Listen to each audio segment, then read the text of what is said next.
Okay guys, so the next part of the prep is to stretch my legs out, and I have actually already done this morning, but I'm just going to do it again for you, this part.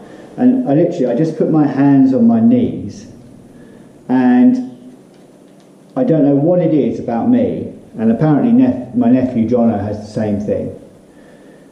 We both have something in our knees which doesn't naturally sit correctly. So when I put my hands on my knees, if I sit on this ball and put my hands on my knees, I can feel something moving inside my knee, on both knees. It's almost like something's grating inside my knee.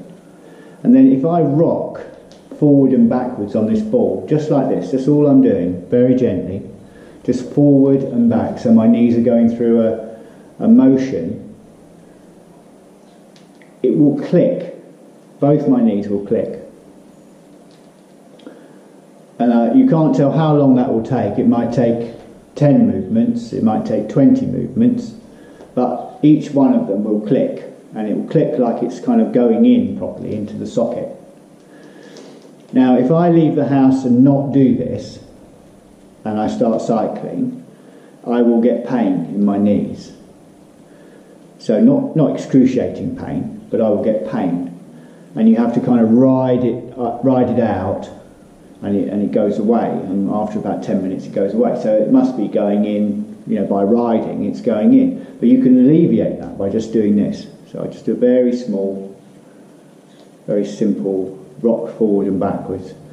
So I mean, any of you could do this. If you do get any knee pain, it's such a simple thing. So I've got the ball pumped up to such a level that I'm just above vertical. Sorry, not vertical, horizontal with my legs. So when I sit on the ball, my legs are roughly vertical. Sorry, horizontal. Yeah, I'll get it right in a minute. But I'm a little bit above my knee, and that seems to feel right. So that's that first exercise. Then the second exercise is a very simple back exercise. Now, I don't think you're going to get my... perhaps it's better if I tilt you down a touch. I'll tilt you down a little bit. And let's just see how much of it you see. I'll go back a touch. Okay. So you put your feet out in front of you, stable, sitting on the ball, just comfortable on the ball, so you're in a natural position. As you see, my legs are much closer to horizontal. I've got it right this time. Much closer to horizontal now. So you put your legs out so you just feel comfortable and balanced. And then you bring your heels in to the ball. And this is a back stretch, very simple back stretch. So you just put your hands out in front of you, just relaxed. And you roll. You're going to roll yourself backwards. So from your heels touching the ball, you roll yourself backwards. And as you do that, you reach down towards your toes. So you roll and you reach down to end up with both your arms and your legs stretched. Now I can feel that all the way up the back of my hamstring and a little bit of here, but mostly up the back of my hamstring. So it's not only stretching out my lower back here without any impact. I'm not doing any kind of exercise that's of any impact at all, and I haven't got any weight or anything else. It's literally a stretch out, and it's going to also pull and stretch all my hamstrings at the back of my leg and all the backs of my leg. So this is really beneficial before you go out on the bicycle, and I would say it's beneficial to anybody doing anything. So I'll do 10. I don't always do 10, sometimes I do 12, just depends on how things feel. So stretch up, and then we come in underneath with our feet to the ball, and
We'll go for one more.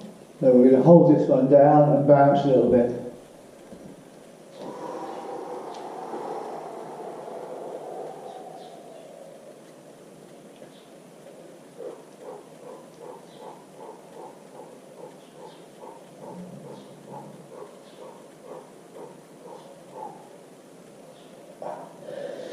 Now you wouldn't believe the difference in the movement from when I started that. I know to you it's imperceptible, but I'm actually moving a lot further back in the exercise, and I'm stretching the back of my hamstring a lot more, and I'm bending my lower back and opening up my lower back much more with each one. You can feel it right across your lower back. Feel it's opened it up. Which is very important for cycling, because cycling is very much you're pulling into your core all the time with your hands and to drive your legs through the pedals. So it's very important to open this up. This tends to close. And a lot of what you do in life tends to close in. So the using your muscles to lift and the things you do in daily life closes your muscles in to your spine. So it's rotating inwards. So it's very important to rotate back out again if you can find something that does that. And I'm going to do an exercise now that does that specifically. So I've warmed my lower back up with that exercise. As you saw, there's no impact at all. You're not jumping around, it's a very gentle thing, and you can do it, if you just went to here and just continued to do that gradually, you're going to go lower and lower and lower down, because you're going to increase that range of motion. And there's no impact. You're rolling from you having your heels touching the ball. You're just rolling back. It automatically takes your hips underneath you. So there's nothing to do. You just literally push back with your feet, get your feet stable on the floor, and push your hips underneath. And even if you just did that, you're stretching out your lower back. That's why these balls are so good. They're so easy, and there's no impact. So it doesn't matter what your level of fitness is. You can just do these small exercises, and it's taking all of the impact out of something that's normally quite unpleasant. So that's the first one, and I'll set you up. I'll go on the mat for the next one, and I'll set you up for that, and then we'll look at that exercise. And also a very simple exercise. Okay, so for this one, I'm down on Lisa's mat. No, you sit down. Matty thinks I want him to join in. I've just got a simple cushion. Try and get one that's fairly firm inside. It's got a relatively firm inside. And we're going to fold it in half, like that. So the firmer it is, the better, really. But anything will do, any cushion. So I'm just going to lay back on the mat. Oh, just so uncomfortable. So make sure with any of these exercises, make sure your backside and as much of your lower back is in contact with the mat. So keep everything down. It's easy to lift up when you're trying to strain and do things, but keep everything down if you can. And then we're just going to lift our knees up. We're going to bend the cushion in half and put it between our knees like this. So, couldn't be easier. And then we're just going to squeeze that cushion with our knees 10 times. So we're going to breathe in and breathe out when we squeeze.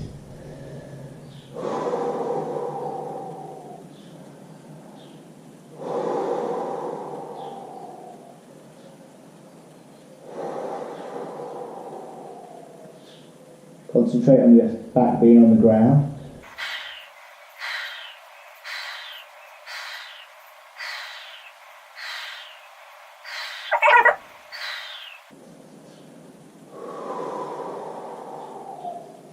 So there's 12. Couldn't be easier to do that. And each time I'm trying to squeeze harder, and I'm squeezing for a little bit longer between my knees. And now what I'm going to do is I'm going to bring my knees in, and I'm going to do some tiny little repetitions like we did with that back exercise on the ball. So I'm going to breathe out and come in, squeeze as hard as I can, and then small repetitions.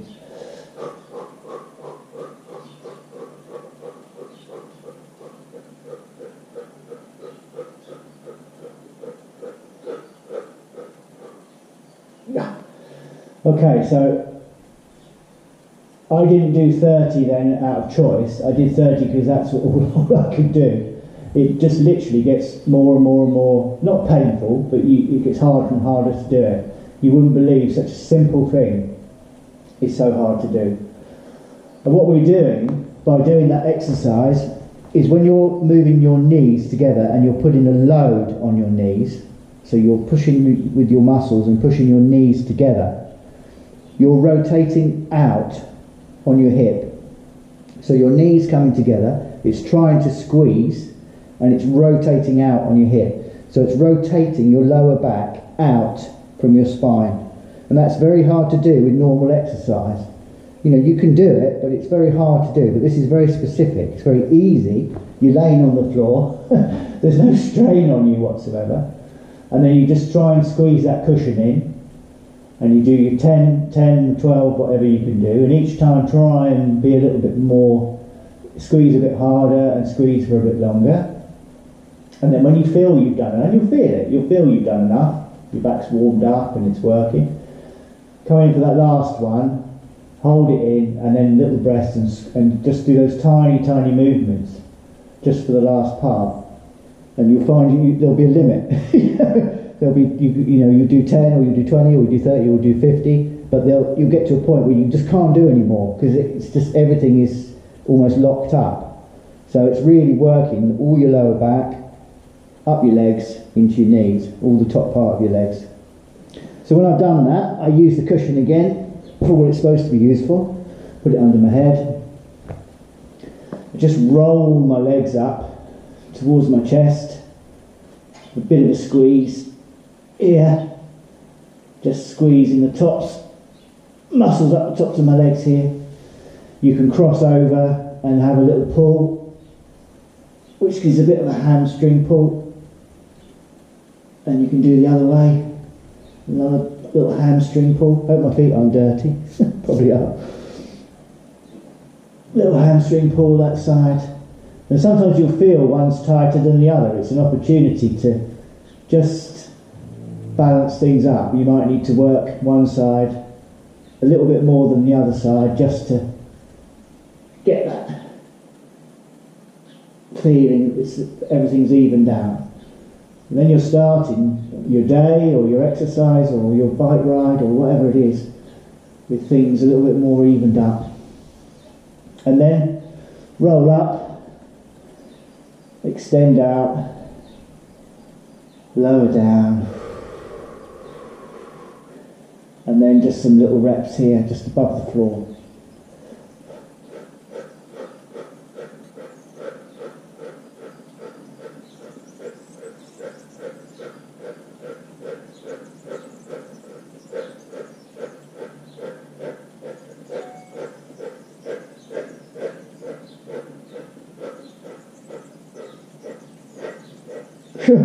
There's 50 and that's it.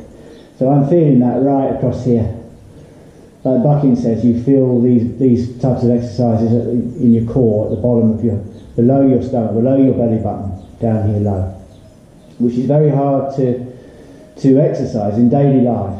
And the problem that we all have in our daily lives, is that most of what we do exercises our legs, and it exercises the upper part of our body. So you might be pretty bulky and pretty strong at the top of your body, and you might have strong legs, and in your daily work you develop that strength to be as strong as you need to be. But everyone misses this part, which is the bit that joins it's the bit that joins this part to this part. So it's all very well being strong up here, and it's all very well being strong down here and being able to get your arms under big logs and lift them or whatever. But this bit is the bit that suffers because you're not exercising this. And it's actually very easy to exercise. You've just got to be specific and just get to it. So they're the two exercises I do for my back. The one on the ball, where I'm putting my heels and then I'm rolling the ball away and coming down to the floor, which stretches my back out longitudinally up my spine. And then I do this one, which is rotating everything out. Because when I'm pedalling today, I'm going to be in a very tight motion. There's not going to be any rotation outwards. I'm in a very tight motion. The tendency is for those muscles to push in towards my spine. And I used to get felt like a trapped nerve type pain in the base of my back sometimes. Very sporadic. Wasn't when I did anything particular. Just every now and then I'd get this little twinge in the bottom of my spine, and it wouldn't stop you doing anything, but it took the enjoyment out of some things. And I'm not getting it anymore. And that's just that exercise with a cushion. Just don't get it. Doesn't matter what I do, I don't get it. So, you know, I think these things are worthwhile. I know they seem very simple, but they're easy to do. You don't need gym equipment. I mean, we did buy this mat. It's a thick foam mat, which makes it more comfortable to lay on the floor. But you can equally lay on a rug or a thick, put a couple of towels down or something. Particularly if you've got carpet on your floor, just lay down and use the cushion. So easy, you know, and takes no time at all. So then we'll move on to Bucking's exercises on the bucking ball, and that will be the last part of the prep for going out on the bike. So here we are, guys. We know this one, don't we? We've got the bucking ball. Drop the shoes off here, which usually frightens the dogs. And then we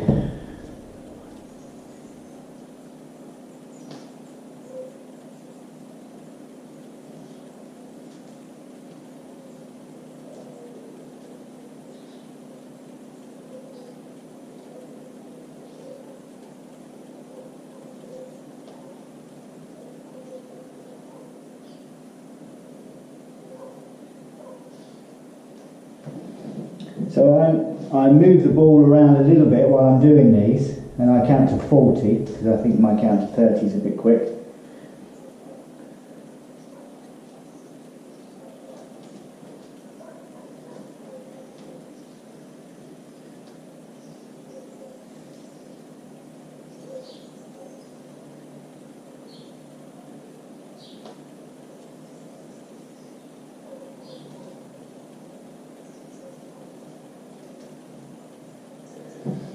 And having already done those back exercises that we talked about just now, my back feels really warmed up at the bottom, at the base. It's almost like, I don't know whether any of you guys have massage every now and then, but sometimes you get real heat from the person who's massaging you. Their hands seem to really put heat into the muscles. That's how the bottom of my back feels now. It feels warm. And so now I can really concentrate on my lower stomach and my core at the front because I've already really warmed up my back. I don't know where we are now, let's call it 10.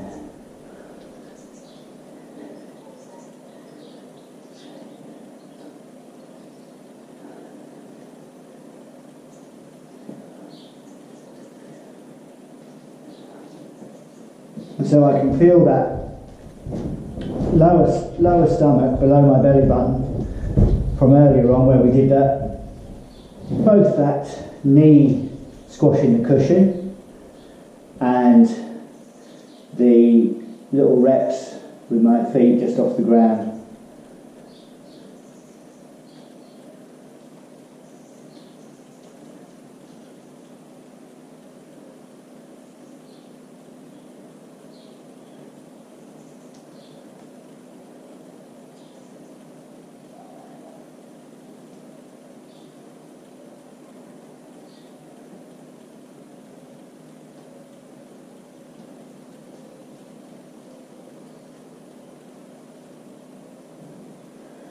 Okay, so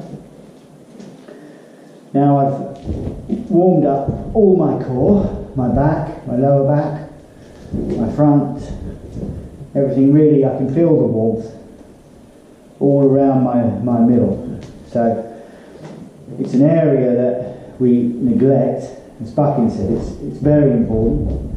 We tend to neglect it. It's the area that connects our strong upper body with muscles that are developed out of necessity for whatever it is we do, and our legs, which develop strength out of necessity to support our own body weight and then whatever else we do.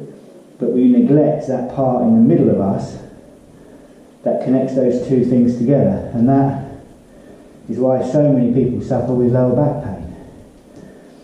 And of course, if you go and see anybody about with lower back pain, they just give you something to take the pain away. They don't tell you what to do. So, you know, in my mind, and it is only in my mind, it's a very important part of, you know, when you're in your 20s, these things don't occur to you because your body just is dealing with it all. But you get out of your 20s, in your 30s, into your 40s, and now I'm in my early 50s, 51. It's got to be considered because my body's had 40 years of doing whatever it's been doing, and it just needs a bit more consideration now. And it doesn't take a long time. You know, it's not, you haven't got to go marching off to the gym or all those things that people seem to feel they have to do. Pay for a gym membership, go and use very specific machinery to do these things. Not necessary. If you can buy yourself one of these, which is not expensive, if you feel motivated to buy an exercise mat, and then that's all you need, and then you can do all of this stuff. And as Bucking said very recently in one of his very recent videos, you know, it just helps with everything. It helps you feel much more mobile. You feel stronger in your middle. You don't get pain when you do things. If you're lifting things, if you're putting things down, if you're bending down to do something, it just feels easier, and it comes quite quickly. It's surprising how quickly it comes. So anyway, that's my warm-up. So my warm-up's done. So now I'm going to prep some food for the ride, and I'll show you what I'm going to be taking along on the ride with me.